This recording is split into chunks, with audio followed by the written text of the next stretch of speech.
everyone. Welcome to the Leader's Edge. I'm your host, Steve Steele, where we dive into insights and principles that will supercharge your leadership and ignite your personal growth. And whether you're a budding entrepreneur, a leader navigating change, or a seasoned pro, this show is for you.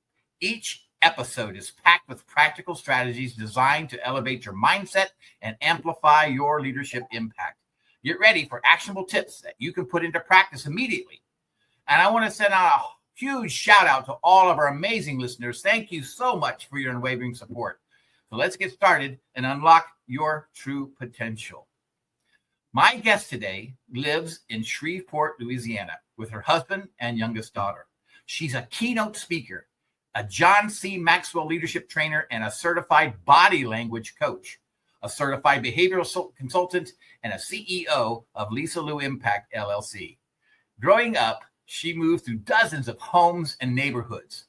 Let's just say that she was very experienced at being the new kid.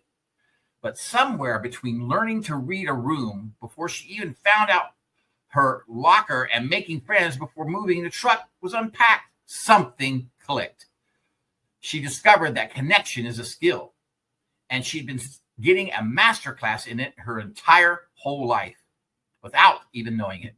Now she gets to help teams, organizations, and companies build what took her a lifetime and a lot of zip codes to figure out. Welcome from the green room, Miss Lisa Arendell. Hey, Steve. Thank you so much. I think I said your name wrong. It's Arendell, not Ardell, but Arendell. It's actually Arendell. Arendell. Yes, it's the letters R and L.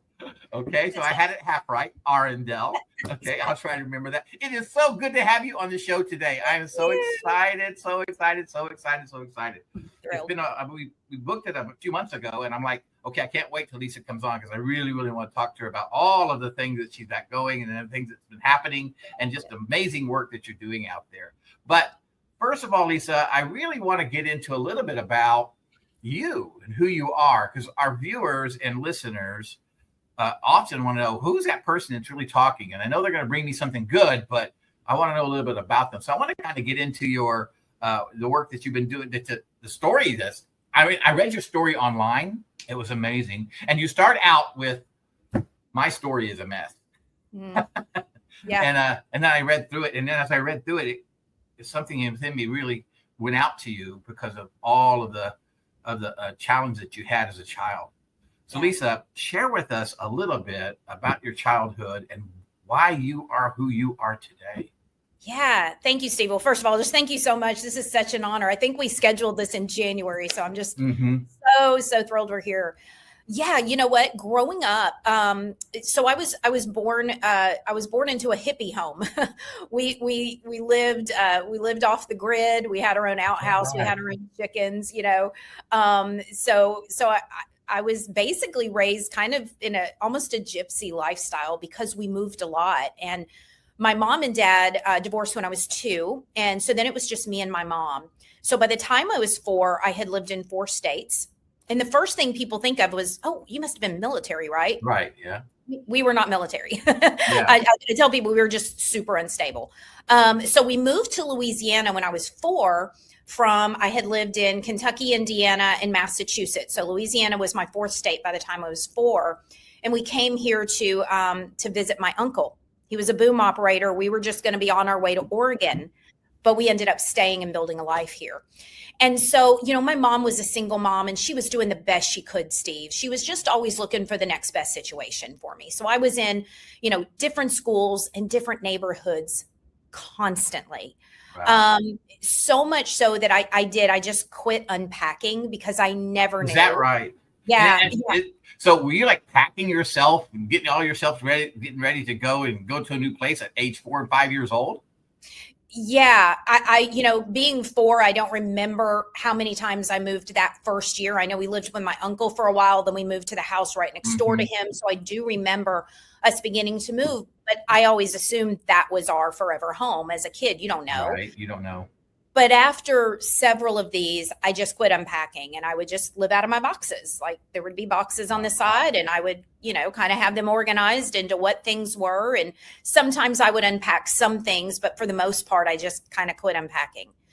So, when you're young like that, you really cut your teeth on communication and connecting with people when you are able to form relationships and friendships. But how do you do that when you're moving a million times? Exactly. And when you're literally, you said it at the beginning, always the new kid on the block. And so there was just this kind of this awkwardness to me. I never really kind of knew where I fit in. Looking back, I now see that as I feel like almost a superpower is what it built in me, because even though it was hard and awkward at the time, what it forced me to do was to get to know people quickly and to try and have them get to know me quickly, right? But it was years of that. It was just years of that. So that's really kind of the crux of where everything began, as far as just not knowing how to connect with people. Lisa, I think I read you 55 different homes, or 55 different homes. By the time I was 24, yeah, I had lived in 55 different homes. Is that right? Yeah. So when my husband and I got married, that's how many times I had moved. Mm-hmm. Well, yep. My dad was military, so we moved a lot. Yeah. But I think it was maybe 8 or 10 times throughout my entire childhood that I maybe moved. I can't imagine 55 times, Lisa. Yeah, and what's so interesting is that I don't remember how old I was when I started counting, but I just remember I was like, well, let me kind of go back and ask my mom, like, which places, because I remember so much about so many of the homes. Because again, to me, they were always, that was home. This is now home. Well, oh no, now this is now home, right? Over and over again. And then I started counting forward. And then when my husband and I got married, we moved a few times, like you do when you're newly married. So now it's been over 60 times. But here's the thing, Steve, I told my husband, I said, one of the things that I want to make sure of is that our kids grow up in the same home. And so we have been in this home. Our oldest is 27, but we've been in this home since she was 2. So wow. We've been here 25 years. So all of those moves were prior to 25 years ago. Oh my God. Right? This is crazy. That's a lot, Lisa. That is a lot, especially as a child and growing up into your teens. I mean, okay, so you get into your teens and you know how important friends are when you get into your teens, right? I mean, that is where you really start forming those bonds and learning how to have those kind of friendships. How in the world do you do it when you move 55 times? I mean, yeah. I was very fortunate to be in the same high school the whole time. Prior to that, it was a bunch of different schools, but I was in the same high school, moved a ton, but at least I had 4 solid years there, which was a really big deal. So that was huge for me. So I remember reading in your story that you began to you learned to shrink mm-hmm. and take less space mm-hmm. and go unnoticed. Yeah. What does that mean? Well, and I'll tell you where that really began. When I was in the 5th grade at one of the schools that I was at, there was a gym teacher and his name was Coach Woods. And Coach Woods did not like people talking in his class. Well, me and my best friend were talking while he was talking. And he came over to me, Steve, and I was probably 4 foot at the time. I was in the 5th grade. I'm only 5 foot now, so I was pretty tiny, and he was a hulking man. He saw that I was talking. He came over, he grabbed me by the shoulders, and he shook me really, really hard. And he said, "Quit talking." And when he did, not only did it hurt, but I was humiliated because I lost my bladder in front of the entire class. Oh, Lisa, I'm so sorry. That moment taught me that if I couldn't be heard, I couldn't be hurt. Several years later, when I was a teenager. That's powerful.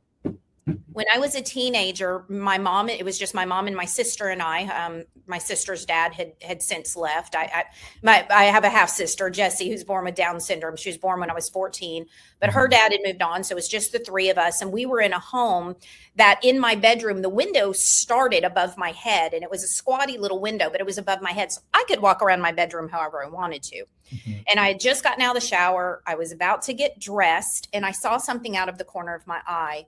Long story short, it was a peeping Tom that wouldn't leave. He wasn't just a peeping Tom. He was a glaring Tom. I was screaming. I had no way to cover myself because he was so high above me. My mom comes in. Mm-hmm. She starts screaming, and he wouldn't leave. Wow. And it was just such a feeling of violation. My mom runs out. He finally runs away. We later realized he had turned a cinder block up on its side. But what that taught me, Steve, is if I couldn't be seen, I couldn't be hurt. So now if you couldn't be heard, you couldn't be hurt. And it can be seen, can be hurt. So now it's locked in. You mean everything is locked in. That's right. That's right. Wow. And so I did. When I say shrink, I was already so small. And then I remember being in college, Steve, and I remember there was, because I was so small, we would always try and save money going back and forth to college, right? College was about an hour and a half away. So we'd save money. We'd all pile in one vehicle. Right. Well, one of my friends had a vehicle that had this weird hump in it. And because I was so little, guess who always got the hump that wasn't even a seat? It was me, right? Yeah, right. And so I sat on this hump all the time, an hour and a half to 2 hours back and forth. And I was always miserable. It hurt. It was uncomfortable. But remember, it just made sense because I was the little one and I was not about to speak up until I decided to speak up. I don't even know how long it had been going on, over a year, when I finally raised my hand sheepishly, hey guys, I would like an actual seat this time on our way. Mm-hmm. And do you know what happened? I got a seat, Steve. And that was one of the first times I found my voice. I'm like, oh, you know what? The words weren't with me at the time. We know this now. But you teach people how to treat you. That's true. And when I spoke up and I finally got a seat of my own, I felt like an absolute queen. I'm like, oh my gosh, I have a seat, right? And I was. Yeah. Anyway, so that just really shoved me into this place of shrinking prior to that. And then since then, I feel like God has just called me to step out more and more, which was frightening to me. It was absolutely frightening to me. I remember the first time I ever did a Facebook Live back when those were huge, right? And I just remember thinking, oh my gosh, people are going to hear me. People are going to see me. But I have a message people need to hear. And that weighed in more than my own fear of what would happen. That was just so ingrained in me. And crazy thing is, coming from where I am now, my job is teaching connection and communication, the very thing that I was just so disabled at, honestly. And I want to kind of tap into this thing a little bit too. I want to unpack this thing.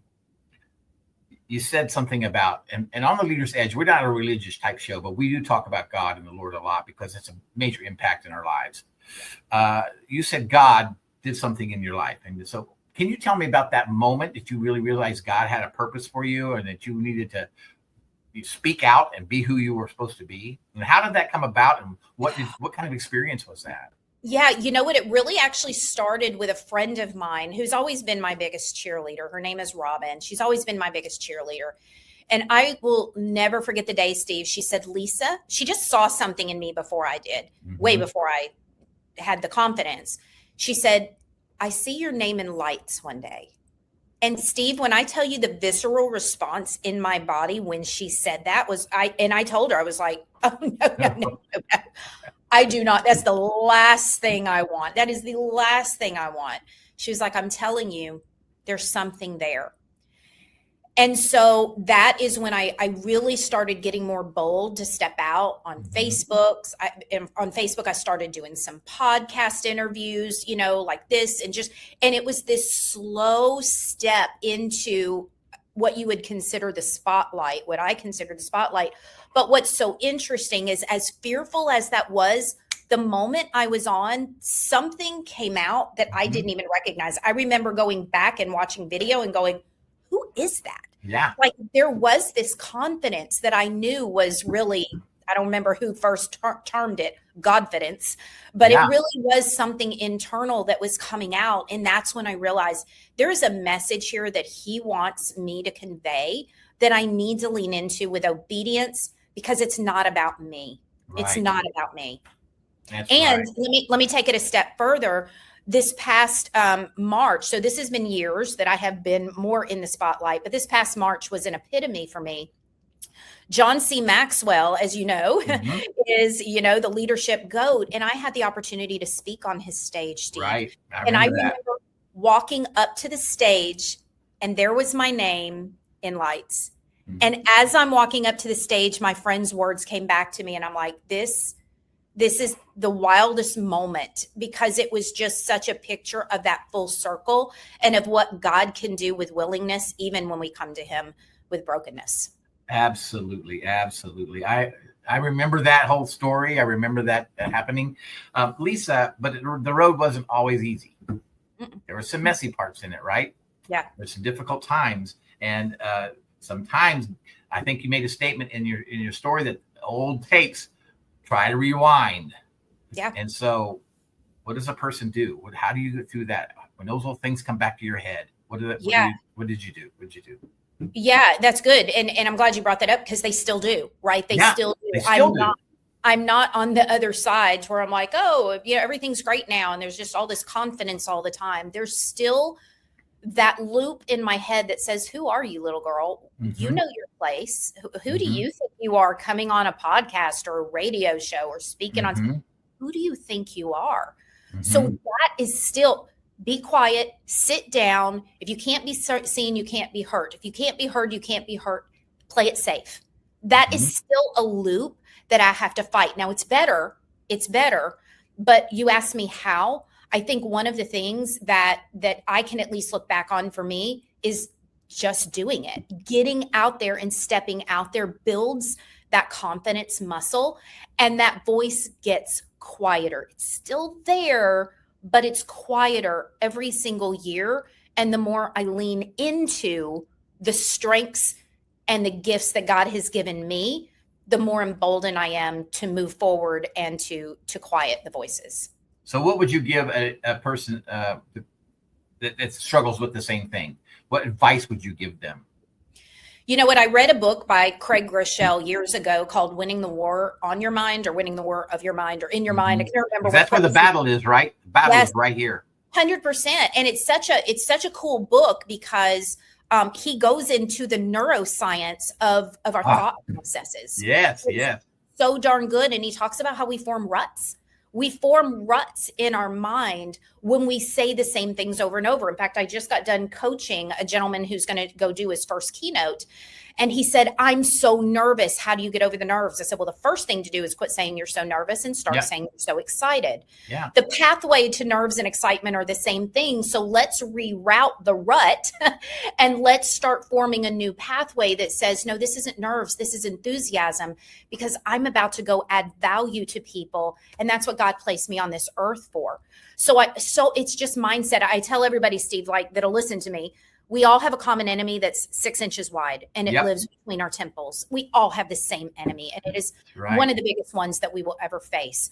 So part of it is just that mindset and rewiring the wording so that you're rewiring your mind. I love it. Absolutely love it. That's beautiful. I mean, I even experience the same things, even when I go on a podcast or before I go on a show or before I speak to speak at a group or speak at a place. It is those things. Your brain doesn't know the difference. It doesn't really know the difference. You have to tell it, and you have to tell it. You have to speak that in your own mind. And so that's absolutely beautiful. I love. Well, we're going to take a quick break, Lisa. Okay. And then we're going to come back. And when we come back, I want to kind of get into what you're doing more now. Okay. And, and kind of share with us a little about your story, where you're at now, what you're doing. I know there's a lot of things out there that you got going. And so I'm really anxious to hear about it. So we're going to take a quick break. We'll be right back to the Leader's Edge. Are you ready to elevate your organization with a team of transformational leaders? Do you want to attract and nurture top talent while enhancing communication and productivity across generations? Hi, I'm Steve Steele, co-host of The Leader's Edge, and your coach with the Maxwell Leadership Team. My program equips leaders with essential skills and resources to lead, coach, and communicate effectively, ensuring everyone thrives. With tailored insights and proven strategies, I'm here to help your entire organization succeed. So reach out today at growthinleadership@gmail.com or visit johncmaxwellgroup.com/Steve Steele.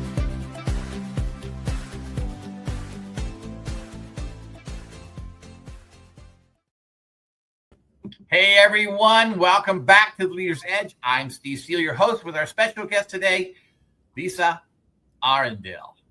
Got it, right? Got it. You got it. Beautiful. Lisa, thank you so much. That first segment was wonderful. We got to know a little bit about who you were as you were when a child, as you grew up.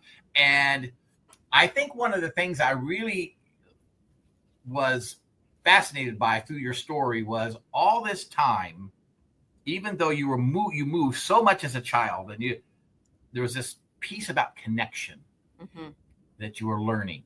Yeah. And how to connect with people. Mm-hmm.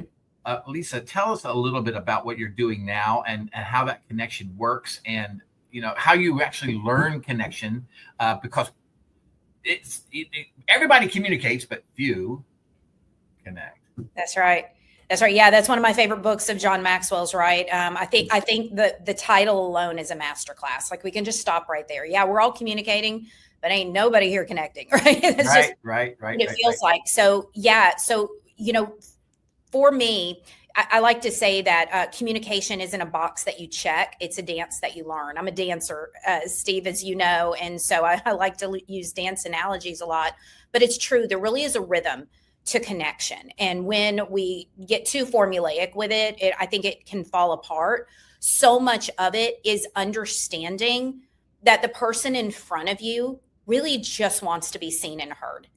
We all do, right? We all have that invisible sign around our neck that says, just make me feel special. Every single person has that. When we can really, and that's where I was, Steve, that was me. I just wanted to be seen. I was shrinking myself, but I so desperately wanted connection that I just couldn't figure out, because I was just disappearing into the ether. When we understand that it's really not about us, it's not about us, that takes the nerves out of so much. Before I step on a stage, there's some butterflies, but the moment I tell myself, oh my gosh, Lisa, you have something of value, you're about to create impact that could literally shift the course of somebody's future if they're in a place to receive it, that takes all of the pressure off of me, because that means it's not about, good job, Lisa, you did a good job, that was a good talk. No.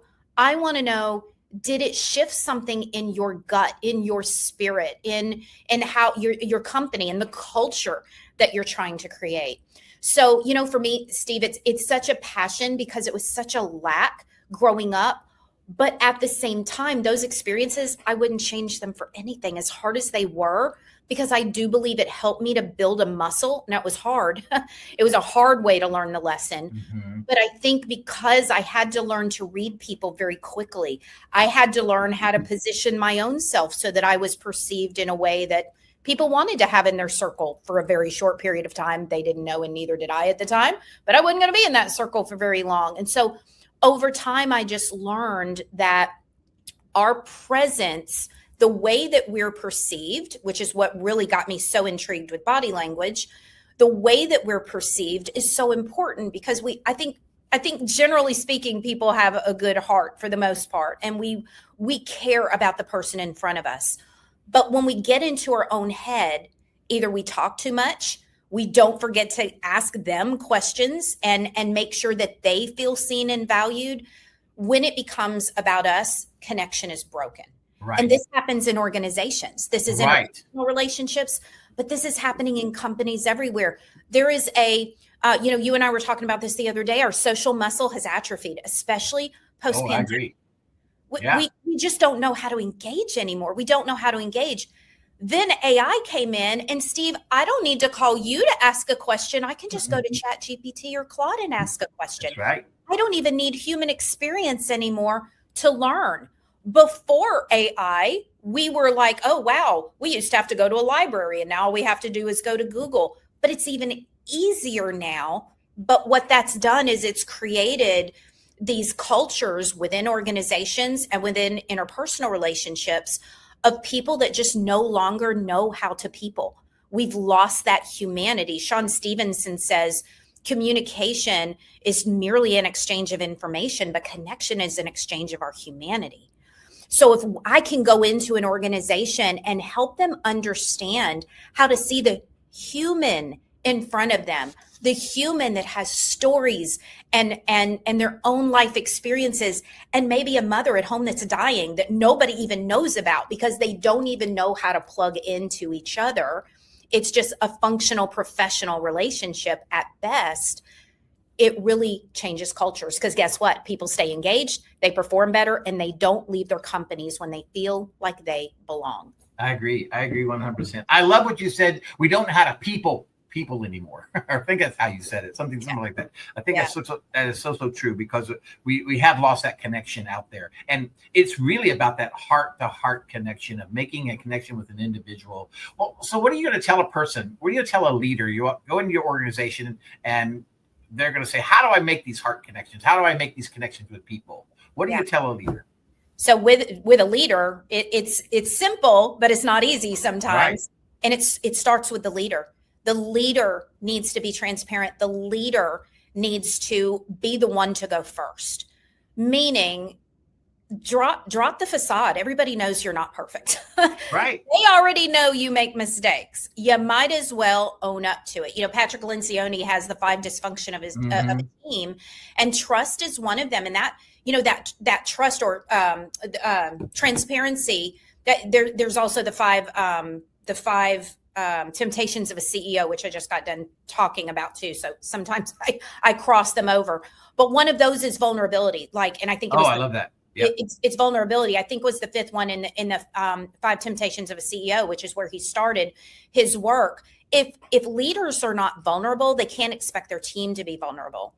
And when they can drop the facade of I have to have it all together, I have to look like the perfect one, and they can engage. My favorite team trainings, Steve, are when the leader is in there. I can't fix anybody's team. I'm not in the fixing business. Right. I'm in the connection business. So when I bring in leadership or I bring in communication, when the leader is there, that's when things transform. Because guess what? What I'm doing in those workshops is we're having real conversation. Yes, we're having fun. We're using manipulatives to learn, but we're having real, honest, genuine conversation. And that culture only happens from the top down. Yeah, that's beautiful. Lisa, you are a body language expert. So let's talk about that a little bit. Yeah. How did you get into that body language, and how do you use that in your work now? Oh, you know what? I use it all the time. It comes out almost no matter what I'm talking about when I do team trainings. I could be in for leadership on something completely unrelated, but it comes in because our presence matters. It doesn't matter what's in our head if we're not presenting ourselves in a way that is palatable to the person in front of us and that makes them feel like they're valued. Because remember, it's not about us. Right. But where we do have to have that self-awareness is, how am I showing up? Are my hands in my pockets? Well, guess what? Hands need to be seen for people to have trust. It's this innate thing inside of us that if you and I are talking and we're sitting at a table and my hands are under the table, you may not be thinking, I don't trust her, but there's just a disconnect, right? So if somebody's on stage and they're speaking and their hands are in their pockets, not a good look. At a networking meeting, you walk up to somebody, your hands are in your pockets, not a good look. I like to say we have to earn our pockets. When we've got a very close connection with somebody, that's different, but your presence matters. So it's little things like that. Even eye contact, Steve. Who hasn't heard of eye contact? We've all heard about it, but how intentional are we with it? Do we overstare and make the person feel like we're drilling a hole in them? Right. There's kind of a rule of thumb. It's 65% of the time, look at them in their eyes, but also give them a little bit of a break by, looking away every now and then when you're talking. When they're talking, you're leaning forward, you're nodding, you have a gentle smile on your face, right? I tell the story. It's a funny story, but when my husband and I were newly married, I thought he had a superpower. Like he could be staring straight at me with eyes wide open, but be asleep, because I'd be, my voice would be raising and I'd be gesticulating and I'd be all passionate, and he would just be like this, right? And I come from a Portuguese household, we emote and we get passionate, we get intense, but he comes from a very calm and steady house. And so over the years, we've been married almost 30 years, and we've had to learn that, he had to learn that for somebody wired like me, his stillness did not come across as listening, it came across as apathy. I had to learn that for somebody wired like him, my intensity didn't come across as passion. It came across as an emergency. Yeah. We had to learn what the other person needed in order to better connect. And that's what body language can help us do. Now, when I talk, my husband leans in, He smiles a little bit. He nods. It's just enough for me to feel like, hey, babe, I'm here. I hear you. I'm with you.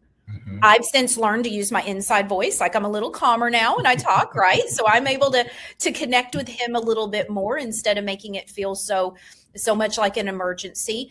But that's really what I love about body language. Knowing I wanted to focus so much on communication, I feel like it rounds it out, because body language, with our words, our tone of voice, and body language is the biggest rock in how we communicate, which is why email and text messaging is so hard. We've taken out tone and we've taken out body language. I know.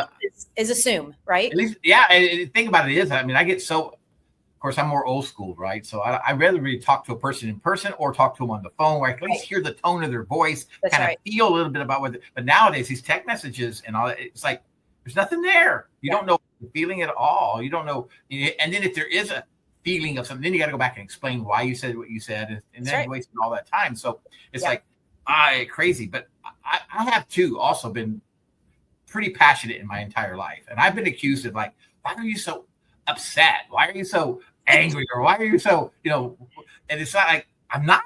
It's just who I am. Yeah.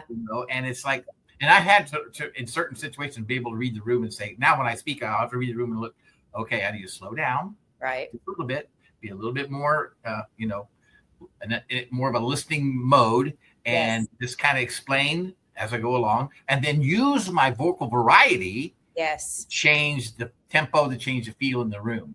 That's right. Does that make sense? I mean, that's kind of crazy, but that's how it works. You have to teach yourself to do that.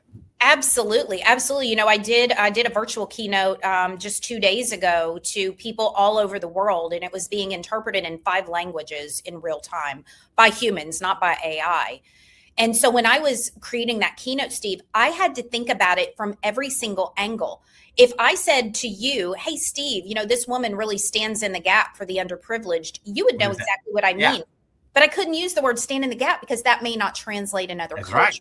That's right. So I had in my mind the whole time, wait a minute, what's going to add the most value to them? How can I make the best connection? And so I really needed to make sure that my words were something that would pretty much, transfer across all different languages. And so it wasn't about me. It wasn't about me and what was easy for me. It was about them and connecting with them. And let me tell you, I connected with them. It was really awesome. I got some great feedback from all the languages, which is so cool. Yeah, I know exactly what you're talking about, because last December I was in the Philippines. I did a whole workshop for the teachers at the school that I was working with, and there was things I had to be careful about. They don't understand what I'm saying. I have to slow down, rephrase that, or rework that, and it really makes a difference, because they don't, even though they may understand English, they don't understand those little colloquial kind of things that you do, especially if you're from Texas. They don't, Lord have mercy. Y'all, who's y'all? I accidentally said y'all in that keynote one time, and I was like, whoa. I don't know what the interpreters did with that. But that's beautiful. That's beautiful. So body language is a huge thing, and especially when you speak, because it is like you said, it's probably the number one thing that people communicate with and get across, right? I even find that true here on the podcast, because if I sit and listen and just have my hands folded and I'm just like not giving you any kind of, that's making it a lot harder for the guests to kind of communicate, right? Absolutely. Yeah. I mean, when I did that talk the other day, I just had a little snippet of the participants that were up. There were almost 400 of them, but the president of the company was there, and she was like, like this, and laughing. And it was like, oh man, it felt so good because that feedback tells me what I'm saying is land. And she wasn't saying a word. It was her body language. Yeah. Right? It was the energy you were getting back from the people that you were talking about, because you feed off that energy as a speaker. I truly understand that. Well, at least that's amazing. What else are you got going on right now? I know there's a lot of other things been happening. So. Yes. Wow. Well, so I'm getting flown out to Korea by that same company to go there and do a 3-hour workshop, which is super exciting. I get to do that at the end of July.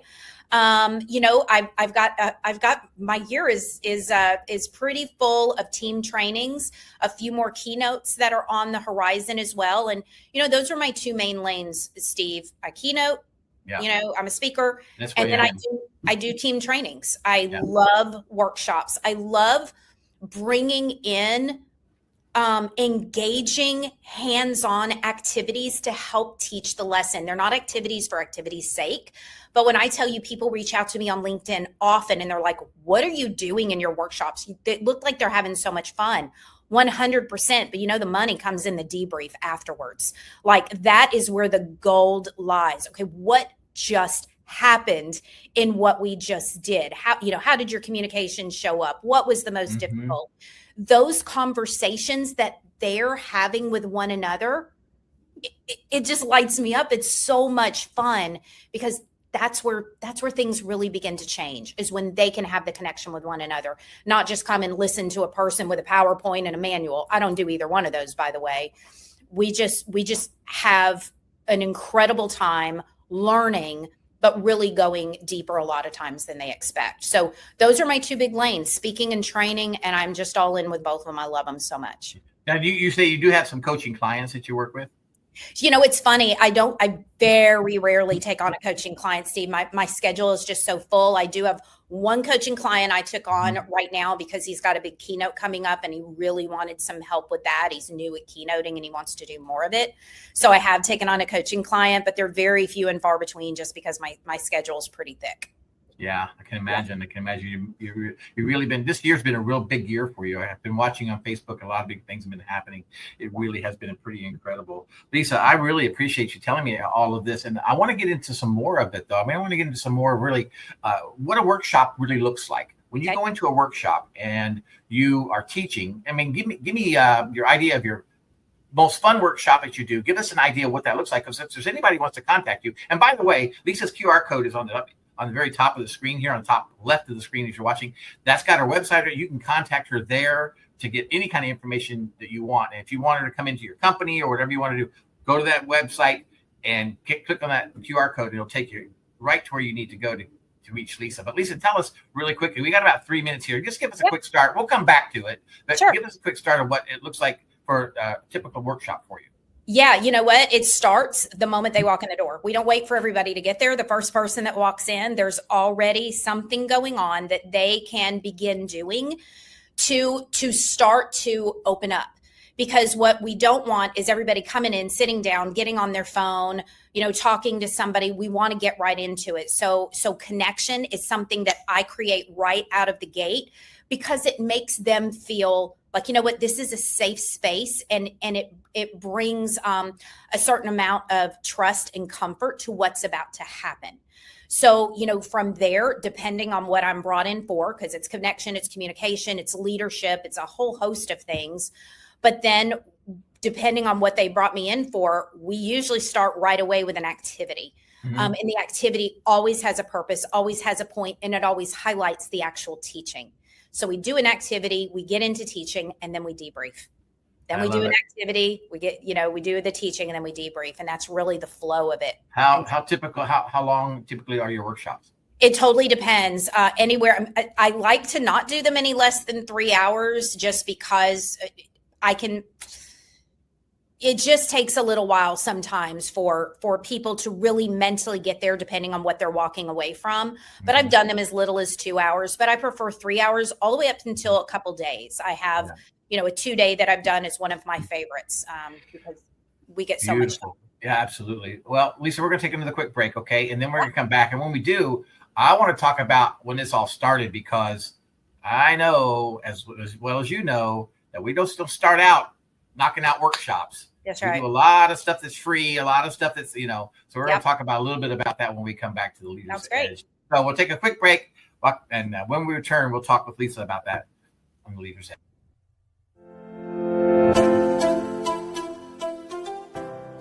All right, podcasters, let's be honest for a second. If your show sounds like it was recorded inside of a tin can, in your cousin's basement, in a van down by the river with your dog barking in the background, it's time for an upgrade. That's where 216 Creator Studios comes in, the home of real production, real people who actually know what all those shiny buttons do. They've got pro mics, top-tier editing, and lighting that makes everyone look like they slept 8 hours, even if you didn't. Whether you're just starting out or you've been podcasting since people were still saying, smash that like button, give me a thumbs up. 216 Creator Studio helps you sound crisp, confident, and ready for the big leagues. So stop recording in your car, stop arguing with your USB mic, and get into 216 Creator Studios, where your podcast finally sounds as good as you think it does.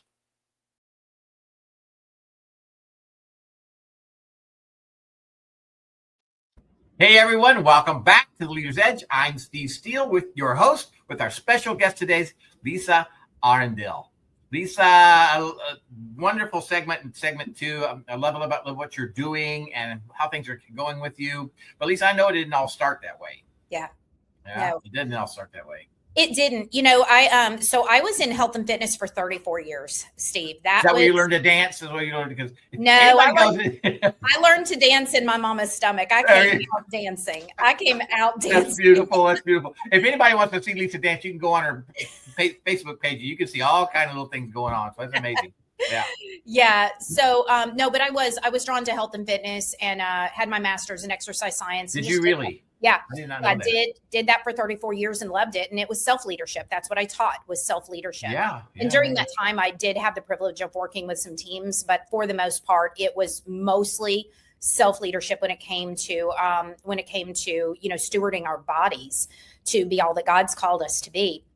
And so when I decided to pivot out of that career, Chris Robinson interviewed me a couple weeks ago. And what I told him was, it was a professional identity crisis that I went through. It really was, because pivoting from self-leadership to corporate leadership, it was just different for me. Mm-hmm. And although I had used everything I had learned with communication and connection throughout the career prior to where I am now, I didn't know how to package it in a way at the beginning to deliver it to where it made sense, right? It was just, I just know how to do this. So I had so much self-reflection and self-awareness and questions. And I just went into a full year of seeking what is my professional identity now.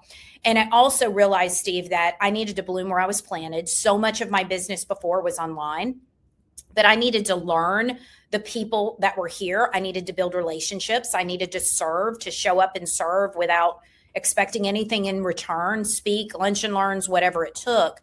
And so I spent a year and 3-4 months just really, really diving into that and building and fostering those relationships.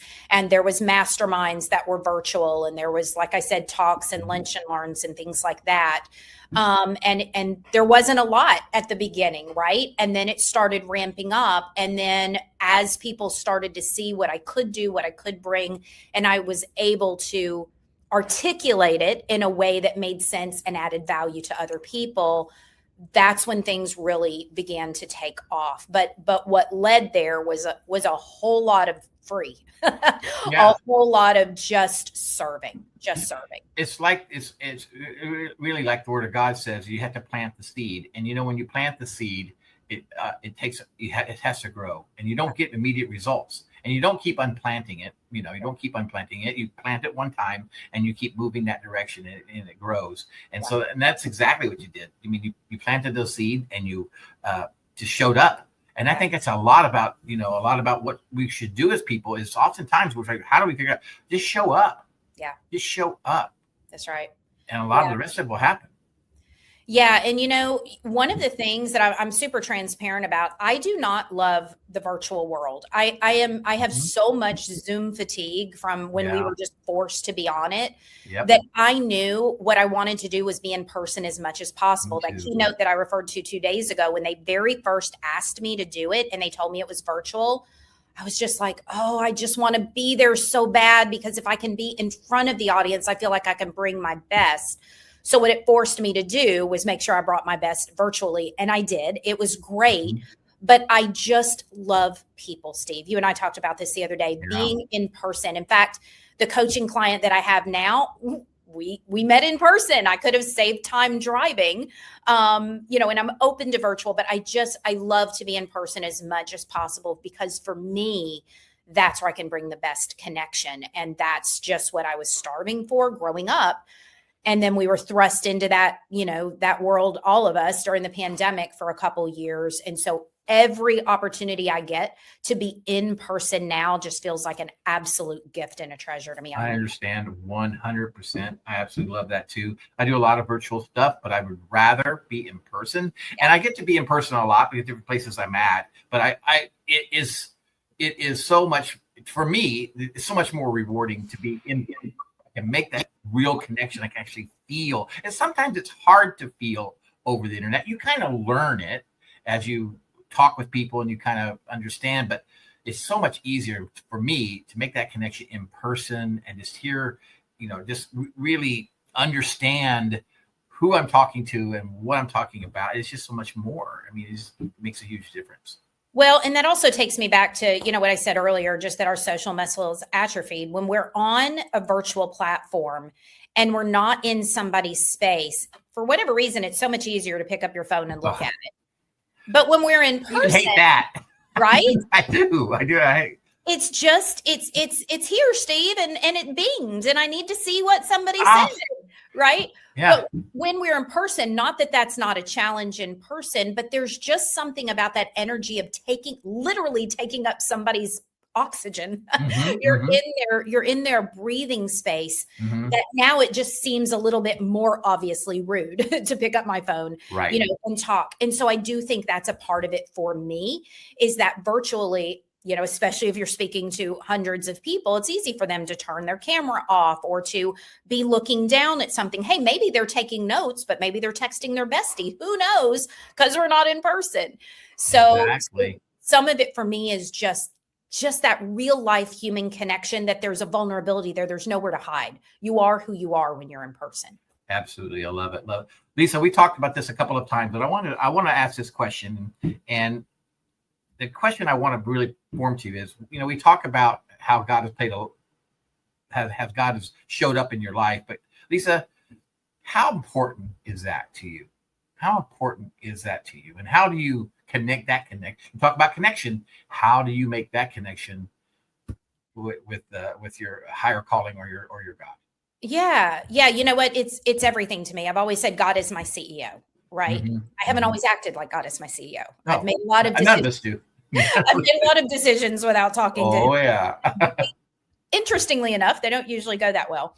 But right. yeah. My faith is everything to me. I mean, back when I was in health and fitness, it was body, mind, soul. It was never just about the body, right? It was very much that holistic approach. And I feel that way with what I do now. Although I don't go into, a corporate leadership training and talk about faith, I also don't hide my faith. Right. And sometimes it does come up because it's who I am. But just knowing that God called me to this, I can't discount him in that. And anytime I've tried to do it in my own strength, I'm rather weak. And so that's when I feel like I show up the most confidently and bring the most impact, is when I know that I'm in alignment with what that word called me to do. That is so important. That word of alignment is so important. Yeah. It's actually huge. Yeah. And sometimes people don't really understand what alignment means. Lisa, what's alignment mean to you? Yeah, it means not taking Lisa's path because I think I know where I should be going and what I should be doing and what looks nice and shiny over here. And the moment I do, I know I'm out of alignment. If it's not, God has shut some really big doors. One I was really, really excited about. I'm like, this is amazing. Door shut so fast. And at first it was like, wait, what? And then it was like, oh, this wasn't for me. So in the past, and even now, sometimes it's just real easy to be, womp, womp, that didn't work out. But when we have faith, we know that God has our best interest at heart, whether he's protecting us from something or just teaching us a lesson in something. He wants the best for us. And that helps me sit back and go, okay, Lord, I think I stepped out of line a little bit, or could have, had I just, went and tracked this down and tried to make it happen in my own strength. If that was a closed door, there's a good chance it's because it just wasn't meant for me. It was not in alignment. Absolutely. So when you think about it, all of those pieces together, really, it's just more about him than about us. That's it. And isn't that true? I mean, Yeah. that's so important in our lives. And oftentimes we think when I find out one of the most powerful is when I let go and I surrender. And I have this little thing called desire plus non-resistance equals desired result. When you don't resist, desire plus non-resistance equals desired result. When you don't resist and you don't push against it and you just allow it to happen, whether the door shuts or whether the door closes, it's always for your better good. Yeah. Always for your better good.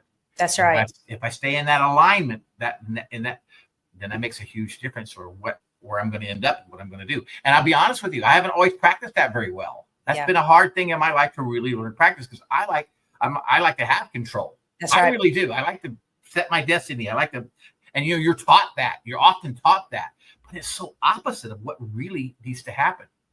When you need to let go. Now you need to be able to move when the time comes, but I think those doors open up and if you're in alignment, you actually know that's where you're supposed to go.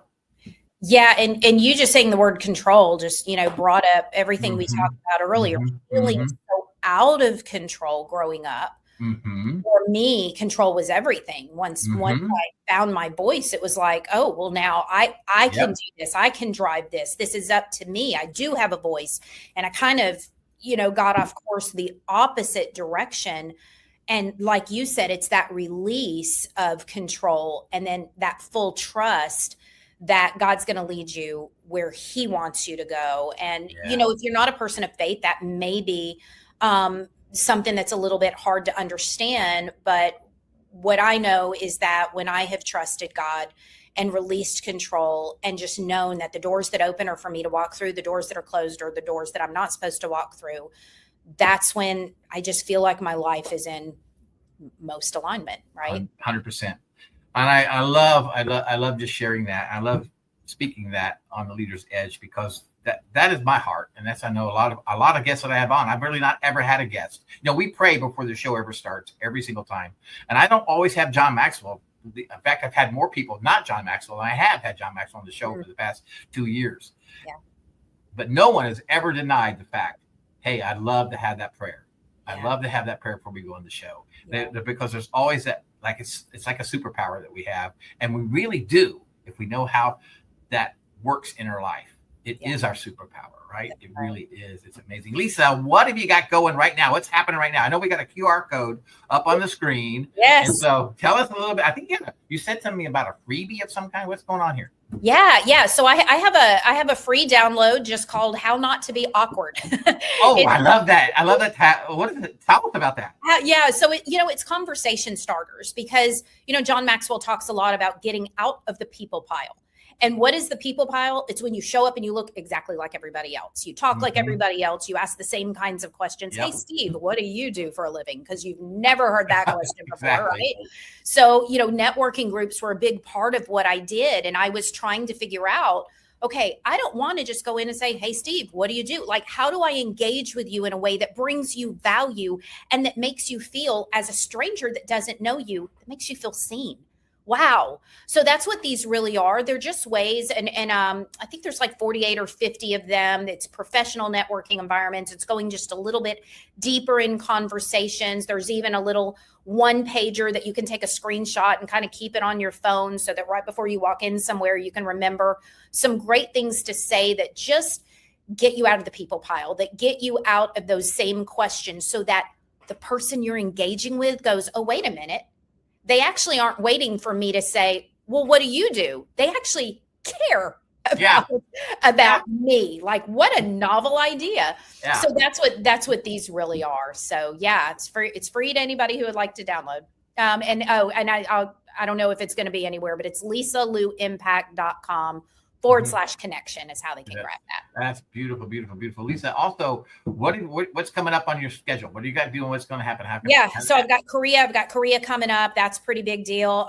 Right after that, I get another two-day performance management training with McElroy Metal, just a phenomenal company. I'm working with a local entrepreneurial organization. So I'm going to be able to pour into some entrepreneurs and teach them presence and how to do an appropriate pitch deck. I've got some incredible work coming up with another company out of Monroe that's about an hour and a half away. Just some really fun opportunities to get in there. And what I say is get in the sandbox. Yeah. Like when we were kids, we were in the sandbox and we're playing and but we're also learning. And that's what I get to do. I get to bring the sandbox to companies. And I got a lot of that coming up still this year. Oh, I absolutely love that.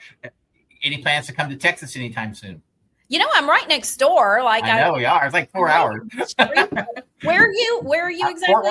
Fort Worth. Oh yeah. So quick, like 3.5, 4 hours away. Yeah, I'm in Texas fairly often. Yeah. Well, you come this way, you let me know. We'll have lunch together. All right. I'd love it. It's been so wonderful having you on the show today. Honor. It's been wonderful. Loved your story. Love what you've been sharing with us. And so thank you so much for being here. I greatly appreciate it so much. So everybody, next week on The Leader's Edge, join me as Nancy Economo shares her entrepreneurial journey and discusses her impactful work with Watts of Love. I love that title, including the premiere of the film documentary called Light on the Water. Tune in for this inspiring insight and call to action for change. And just as a reminder, you can find The Leader's Edge on Apple Music, Spotify, YouTube, or wherever you listen for your favorite podcasts. If you find value in these conversations, hit that subscribe button or follow to stay connected. And I want to say thanks to all of our listeners and friends once again. Without you, The Leader's Edge wouldn't be possible. I'm so grateful to have you here each and every week, and I'm so excited to connect with you next time. So bye, everyone. Have a great day.